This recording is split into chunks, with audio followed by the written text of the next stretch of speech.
Dane Robinson, you've got an interesting background. You've gone from being a professional football player to today you are a motivational speaker and you are a personal trainer who helps other personal trainers. I find that fascinating. You've gone through quite a metamorphosis, and you're also the keynote speaker at the AAAI-ISMA Convention in Atlantic City, New Jersey in June. So my first question for you is, how did you go through, or rather, what did it take kind of a mindset to go from being a football player to motivational speaker? In other words, going from being coached to someone who coaches. Yeah, you know what, and just the avenue of the excitement I got going on for this conference coming up, man. And then, like I said, we're gonna create a lot of impact. We're gonna create a lot of engagement and excitement. But if to answer your question, it does stem from my time as an athlete, my time going from high school athletics to collegiate athletics to professional, and going from, I would say, being coach to coach, it's a very easy process, honestly. But it is a lot of mindset because I harnessed and I utilized still to this day that unique experience and of playing sports, or being a collegiate football player, being a professional football player. Those are environments that are not the everyday person gets to be in. However, when you extend that into what I view as life is a sport, and we are all athletes competing in a much harder game than whatever football game that anybody ever competes in, that mindset shift allowed me to always kind of think about, okay, how can I compete with myself, let alone the other forces around me, to take that next step in getting my certification, take that next step into facility management, take that next step into, okay, I'm going to do what I've done in fitness, and now can I do that to a bigger stage and a bigger audience? And that's what's led me here. That's fascinating. You've talked at length in the past about helping people reignite their fitness journeys, which I think is a great thing because last statistics, only about 23% of Americans are meeting the guidelines for strength and cardio. What's a go-to strategy that someone watching this today can implement to help reignite their fitness journey? Yeah, 1,000%. It is all too uncommon that we start and then we stop. My big statement sometimes, especially when it comes to the new year, is like, let's not let the January 1st, I'm gonna do this and I want to do this, turn into the August 31st, shoulda, woulda, coulda. And so people listening to that, that's gonna cut deep. But going again, you're going to hear a continuing thread here as far as an athletic mindset, the athlete's code, so to speak. The way to kind of reignite that fire, the way to really implement, if you're in a lull or just like a team that is like in a losing streak a little bit, how to get out of that. You go back to the basics. You don't need any extravagant, huge plan to get you back into what has worked before. You go back to the well, so to speak, into what were my successes? What did I feel great doing? And I need to replicate that. I need to make time for that. I need to go back to doing the basics. So just like I would say with any athlete, any sports team, any business, any person that's like in a lull, that finds themselves on a losing streak, that needs to get back on the horse and find that fire again and get that those wins in the win column successively. Go back to the basics. The basics have never let anybody down, and that's where you get the most momentum to head into other aspects of your health and fitness journey. I think it makes a lot of sense. It reminds me of something that John Wooden said a long time ago, essentially the same thing. Repetition, get back to the basics. You can't go wrong with that. Can't. Simple doesn't mean easy, but simple does mean simple. And it just means that I'm full of quotes and full of metaphors from football, but it's like, taking it slow means that if it's smooth. If something's smooth, that means it's fast. If something's fast, that means we'll find efficiency and we'll find the intensity that we need. But ultimately, it goes back to like, hey man, like slowly get into this with the simple basics. Yeah, I agree. When I told some people I was interviewing you today, the group fitness instructors who have heard of you had mentioned something about your sold out class strategy. And that's the question that they wanted me to ask you. Talk about this sold out class strategy that you think group fitness instructors should be implementing to improve their client, their class retention, class size, etc. Yeah, all the best to sell your classes out. So this was really born and bred out of a lot of failures and successes on my end, more so failures, but really trying to figure out. I was at a point of I was teaching a lot of group fitness sessions, but I was getting burnt out. I was also in a habit that we all get stuck into as group fitness instructors of trying to outdo myself. Right? We had a really good class. Everyone gives you high fives and all the love, saying that was the best class ever. Well, here you are, like, oh shoot, how do I gotta top that or else they'll never come back. And it's this ego syndrome we have to kind of deal with. So when I looked at how can I create replication, it also came from my time now as I started doing more on-camera fitness work with platforms like Daily Burn. I was, started doing the Today Show, and I started to get some hints in coaching from my producers and directors. And ultimately, it was that when we record TV on fitness or fitness on TV or on camera, we don't list it as a workout. It's an episode. It's a show. Any group fitness session really is a form of exertainment. Help them exercise, but you also got to keep them entertained. So once I dove deeper into that idea of, well, if it's entertainment, and how does Hollywood do like entertainment and like keep series and running for decades on end? How do they create these blockbuster franchises that keep people watching? And is that why I put the two together, Joe? Is that my group fitness session is nothing but like a narrative. So I studied and I took the ideas of what makes the consistent screenplay, harp on human emotion and psychology, and put that in the group fitness tense of you have to have this sort of opening scene for your hero, which they are, your participants are, you're the narrator. You got to introduce them to a new situation, something that the hero has that, now have a vivid goal towards. You got to show the hero progress. You got to now, find some sort of like consistency and some flow, and then ultimately have a climax. And when I started running that play over and over again, just like Hollywood does, just like any good Netflix avenue that we binge over and over again, that's where I saw that I was running the same narrative, I was running the same storyline, so to speak, different episodes, different, workout. But that's when I would still get that was the best class ever. No, no, I thought you said last class was the best class. No, that was a good class. This was the best class ever. Because what that sold out class strategy now is, or what I coach other group fitness instructors is see it as your show. See it as a daily, weekly, episodic show. And we tie that to how Hollywood does it to keep us watching, again, 10 1 hour episodes on Netflix. You meld those two things together and it's yielded really positive results for myself and for other group fitness instructors that have, kind of latched on to that strategy. That's genius. It really is. Exertainment, it's an episode. I love that. I've never heard of that before. It is, and that's the first pit stop I have to Yeah. go with people on is that I can't take them further into the sold out class strategy. If they can't wrap their mind around that group fitness, yes, we are achieving results and we're helping bodies and we're getting them sweaty and we're strengthening. But if you don't see that as a show, there's not much further I can take you onto that. And I double down, Joe, on the one of the first bases we talk about is, we have this thing with group fitness instructors of like, do it like this person, do it like that person. I used to hate when my manager was like, oh, just coach a class like Dane. Like, ugh. I can't be you more than you can be you. You can't be me any more than I can be me. So I get anybody I do this workshop with is to know thyself.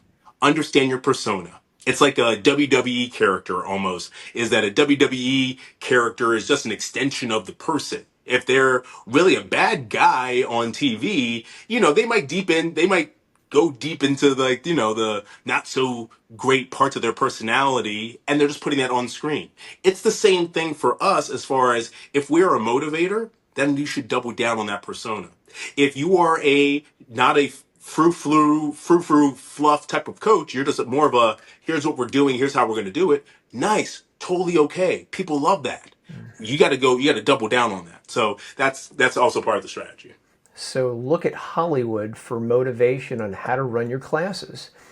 That's Genius. It is, man. If they can Yeah. get us to, again, binge watch 10 1-hour episodes and take up 3/4 of our day, we can do the same because people are just, tuning in when they show up to class. And we more so on the TV fitness side of things, we gotta tell a compelling narrative. Not just a great workout. We gotta do the song and dance. I have to pull, just like I'm doing now, I gotta pull you into my home here and let you feel what I'm talking about, or else there's a nice little X button in the top right of the screen, and all that participant has to do is go boop, and I go away.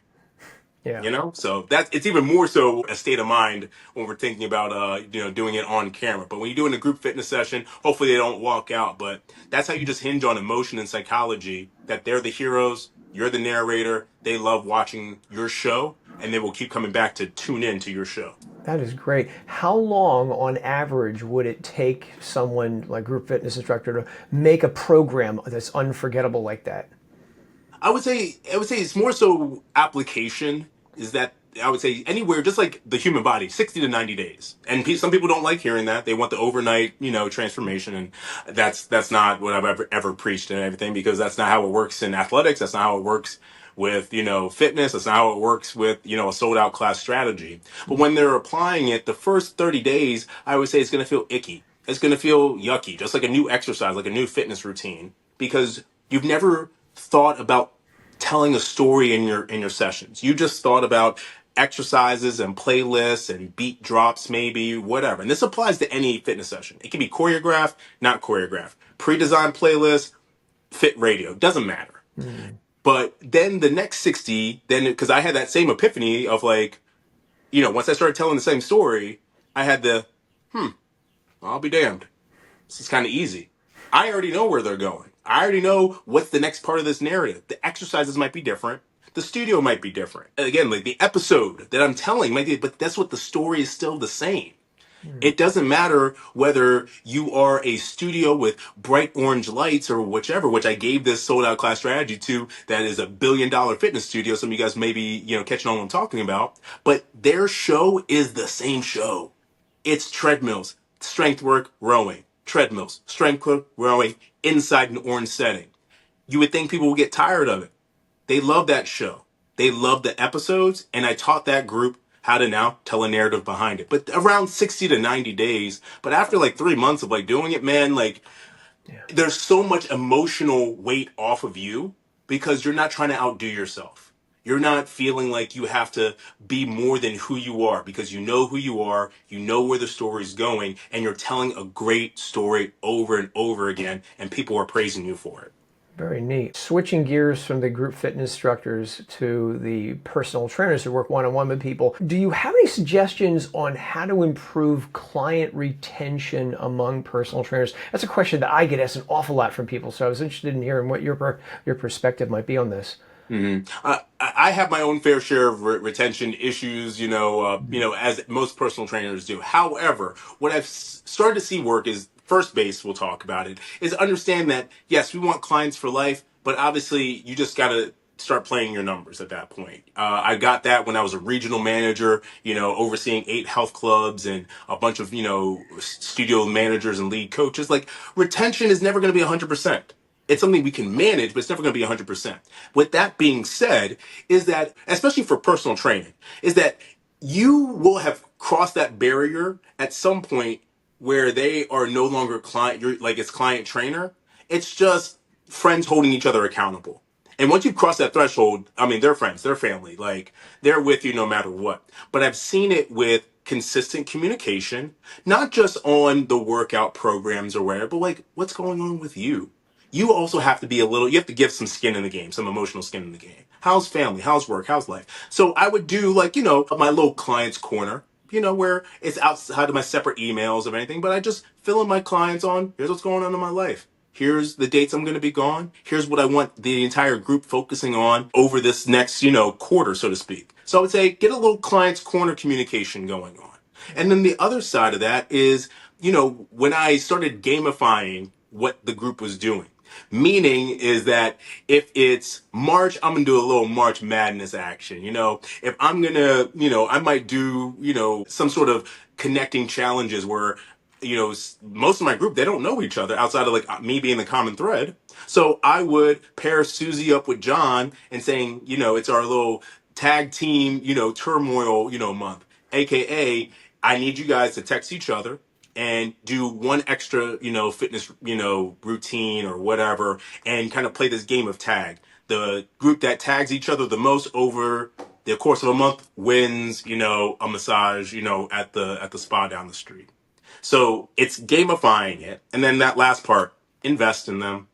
Invest. You have it in your budget. I know it seems like, we sometimes have to rub two wooden nickels together in fitness, and you're not doing it for the money, because fitness is not an industry where you're necessarily going to make $1 million. And it's hard just to make sometimes a stable, income. However, I always thought if I invest $100 into a group gift or tech $50 into a client, that means that, and just knowing your numbers, that means if they would have paid me, let's say $800 2 times a week. So my little $50 over the course of an $800 invoice, another $800 invoice, another $800 invoice over the course of a year, I can manage $50 into a gift. So that would be my strategies, that all of a sudden you do those things, you push your client positively over that line of it's no longer client and trainer. It's just friends, and they see you as like she is a part of my success systems, just like my morning cup of coffee. And because I know them, they know me.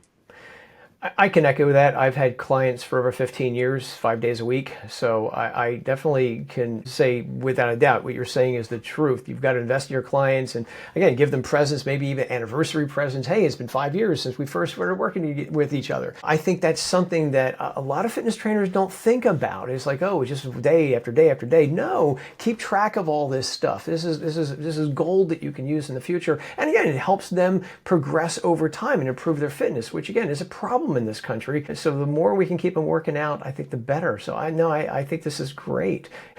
You have to treat it like a business. Retention is part of the business, and I know we're in the trenches. I've been there, programmed the squats and burpees. But for all my personal trainers out there, you do have to look at, what are you doing to invest to then get a return on your investment? Does the anniversary gift and the money that you set aside outside of what you're being, compensated and invoiced, what's the return on it if that keeps, a client there for another year? Well, I'd say a couple $100 invoices off the $50 gift that I got them was a good return on investment. I would agree 100%. Yeah, it's definitely worked for me over the years. For the personal trainer who's watching us right now, or the group fitness instructor, you mentioned being overwhelmed a little bit ago, and I think that burnout and feeling overwhelmed is something we don't talk a lot about in the fitness industry, but especially for that person who's just certified and they're like, okay, I'm certified, I want to get a job and get clients, but they think they have to know everything. And I've heard from people over the years who are like, I don't know where to start. I feel like I'm under a great weight. What can you suggest for that personal trainer to implement or think about to help them not feel so overwhelmed, especially in the beginning? Yeah, and I have to really dig back, but I don't have to dig back too much and whatnot, because when I did first get certified, again, it was the athlete mentality of like, okay, I'm going in there like I got to prove myself, I got to get all the things done, and that was maybe the strategy back then. I don't know if that's the strategy now, but I think that you do have to find your training ground. You don't have to find your proving ground. Think about those are two different elements. You do have to find your training ground where you can cut your teeth, you can learn and make mistakes and be okay with like, I'm here to learn. It's not going to be the prettiest and type of thing. You're operating with a certain amount of conscious incompetence. I don't know what I don't know. It's not a proving ground. That comes later once you've amassed enough like reps. Once you've, the old adage is like, how do you get better shooting the basketball? You shoot the basketball. So I would say for the trainer that feels overwhelmed is that you find your training ground. And that overwhelming aspect kind of like falls back because you're here to learn. You're here to make mistakes, not intentionally, but you're there to kind of like test some things out, find what kind of works for you, kind of figure out what your rhythm and tempo is.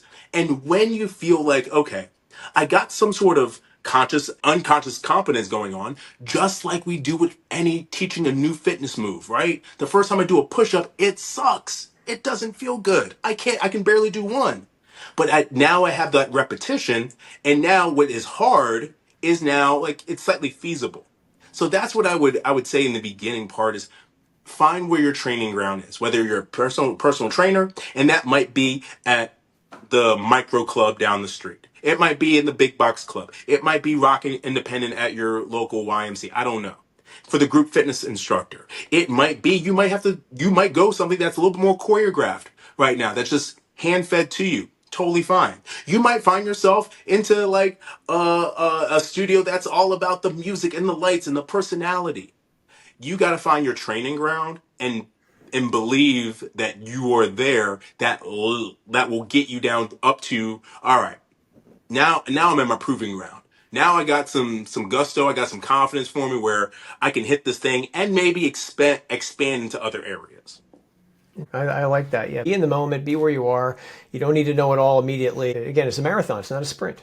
It is such a marathon, but in this day of social media and fitness trends and fitness influencers and all the different things, and I sound like maybe the old guy now. I'm an elder millennial myself, but it's one of those things where yes, it feels like fast paced competition. But I go back to what I said earlier: slow is smooth, smooth is fast, fast becomes efficient, and when you look at that kind of that flow, man, you will be the 10-year overnight success. But you got to be willing, just like a good Roth IRA or a good savings account, man, you got to be willing to put in deposits into it. The same way that we look at all the NFL guys or any NBA players, they didn't just magically become who they are. Some of them with God-given ability, that's totally outside the conversation, but it was a lot of the unseen hours. It was a lot of the reps that they took, the mistakes that they made that all of a sudden got them to that point.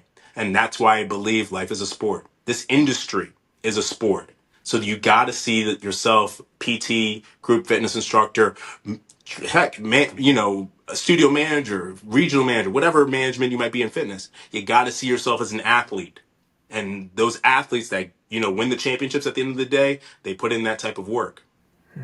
You're absolutely right. Dane Robinson, this has been a terrific conversation. I'm looking forward to seeing you at the AAAI-ISMA Conference in Atlantic City, June 6th through the 8th. Do you have any closing thoughts for the people watching us? It's a show up and let's have a good time, man. That is my neck of the woods. I'm originally from Baltimore, Maryland. So it's just it's a quick trip up 95 and towards the water, towards Jersey. And I just say that be prepared to have a good time, but also be prepared not to waste time. That's going to be the two things there. Is that, damn, you're going to walk away saying that was amazing time, but man, I got something out of it and I'm ready. I'm inspired. I'm so excited to start working this implementation process to get me to wherever my, Super Bowl moments are. Excellent. Fantastic. I look forward to seeing you in Atlantic City. See you soon.